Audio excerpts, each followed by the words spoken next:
Sa gitna ng patuloy na Middle East conflict, suportado ng Department of Finance ang suspension ng excise tax sa ilang petroleum products pagsapit ng August. Lalo na kung magpapatuloy ang $80 per barrel na presyo ng krudo sa global market. May report si Victor Liantino. Patuloy na binabantayan ng Department of Finance ang paggalaw ng presyo ng langis sa world market. Nitong Hulyo 14 lang ay pumalo na sa mahigit $80 per barrel ang presyo ng Dubai crude oil. Ayon kay Finance Secretary Frederick Go, sakaling tumagal ang ganitong presyuhan sa loob ng 30 araw, posibleng ipagpatuloy ang suspension ng excise tax sa petrolyo pagsapit ng Agosto 13 o 14.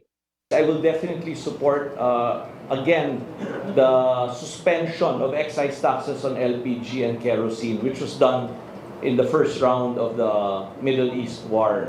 Nagpahayag rin ng buong suporta ang Finance Department sa mga tax reforms na inilatag ni President Ferdinand Marcos Jr. sa kanyang ikalimang State of the Nation address. Kabilang na rito ang pagtataas ng personal annual income tax exemption threshold mula 250,000 pesos patungong 350,000 pesos. Pakikinabangan ito ng nasa 3.13 milyon na mga manggagawa sa bansa.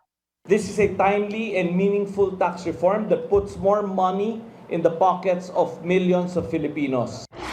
Malaking ginhawa rin ang naghihintay para sa mga maliliit na negosyante. Ipatutupad kasi ang one-time tax abatement program ng BIR para sa mga micro-taxpayers na hindi lalagpas sa 3 million pesos ang gross sales kada taon.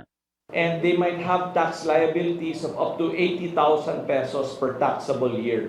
Ang mangyayari po dito, they may apply for the program up to December 31, 2026. And if they are accepted in the program, they only have to pay 5,000 pesos.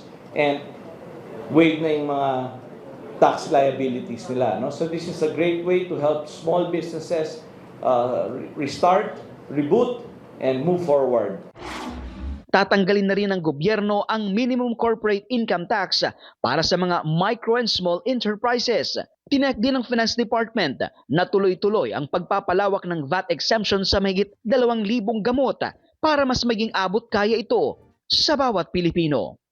Victor Liantino, IBC News.